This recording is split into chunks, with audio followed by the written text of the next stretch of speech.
me ensine a escrever. Eu tenho a minha mão domável, eu sinto a sede do saber. Quando dissemos que o preconceito é premeditado, ainda não tínhamos qualquer informação sobre um bom livro que trata a respeito da perversidade dos imperadores de Roma.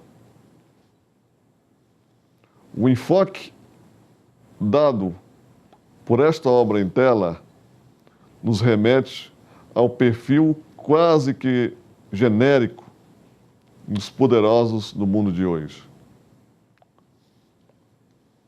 onde o importante não é o amor e o cuidado coletivos.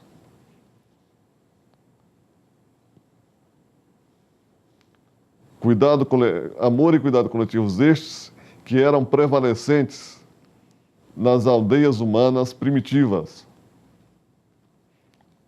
quando encarava-se como pedra de toque da filosofia humana da época o princípio de que o homem tem um fim em si mesmo. Mas, conforme pode-se perceber, e perceber com clareza, na medida em que se faz a opção de ser um acompanhador do andamento da história do homem, não fica difícil constatar que este ser, ao longo dos tempos,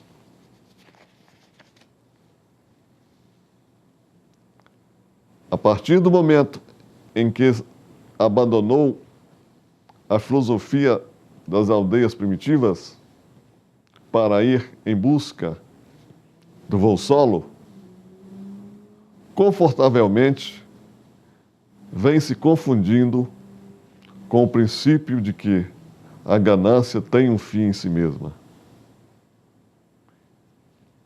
E o ser humano sempre se enquadrou como assistente e provedor máximo do sentimento incontido chamado preconceito. O resultado disso tudo é um exercício pleno e requintado da perversidade que essa perversidade vem se aperfeiçoando, se velando, se aveludando e até mesmo, por que não dizer, se sublimando com a evolução das conquistas científicas e tecnológicas. Como já dissemos várias vezes, se a inteligência fosse uma virtude, Hitler, que foi apenas aprendiz de feiticeiro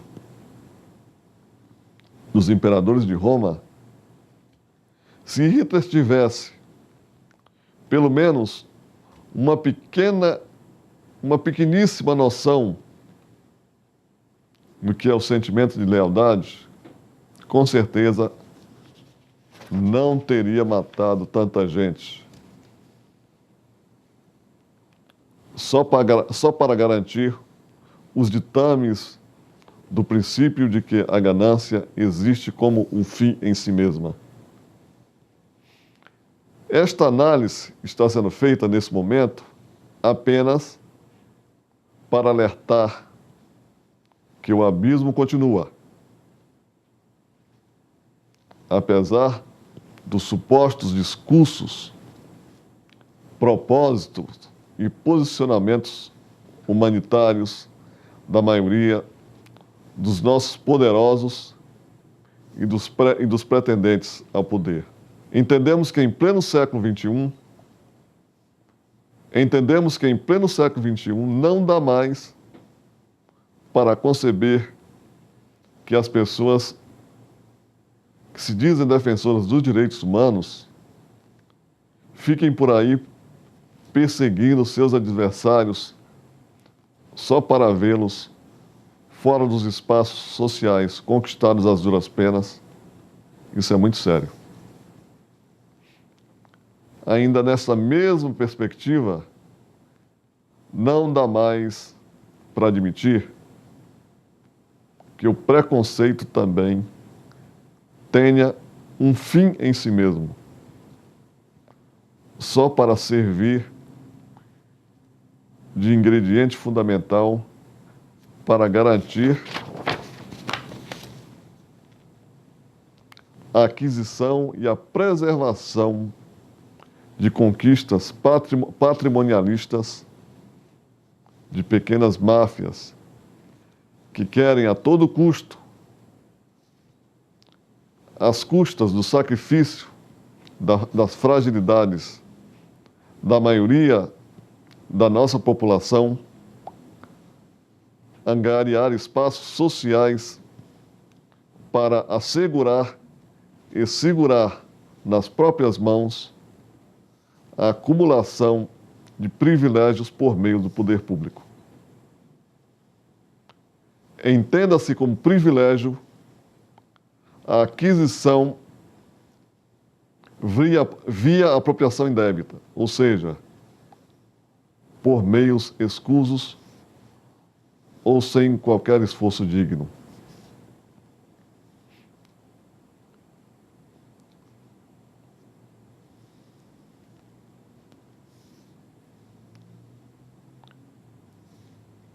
Lembramos que essas pessoas querem esses privilégios apenas para se lucrupretarem e saciar os seus anseios individualistas, ou então para atender a interesses de pequenas máfias.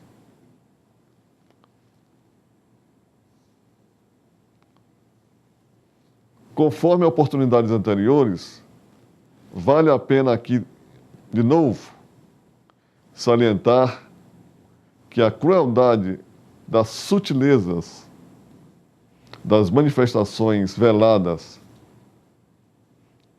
tem sempre o intuito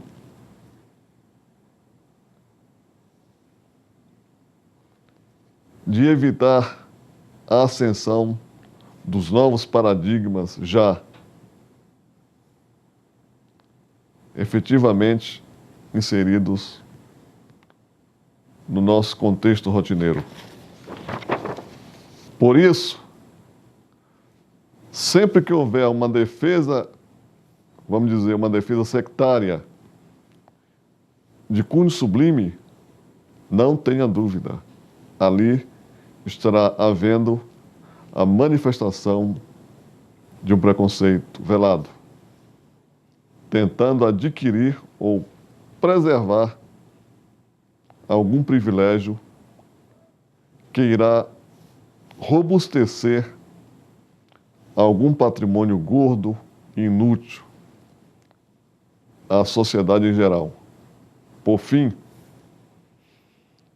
uma nação que quer uma sociedade justa precisa quebrar as barreiras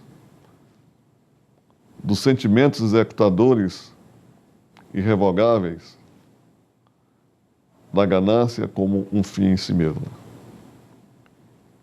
E trabalhar para que entrem em vigor os sentimentos de fraternidade, igualdade, fraternidade, liberdade e igualdade. Pois só assim, minha gente, os verdadeiros direitos humanos suplantarão os conflitos de interesses individualistas, as disputas orçamentárias privacionistas, as manobras políticas avarentas e o preconceito como artifício da eternização fria e calculista dos privilégios patrimonialistas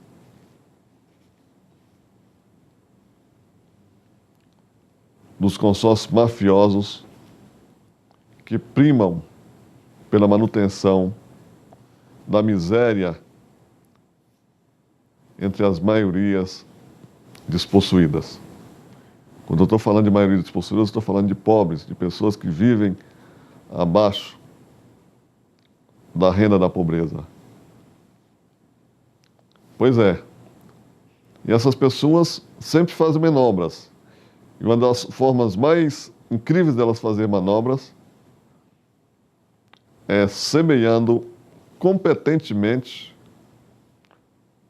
no seio dessas pessoas despossuídas a discórdia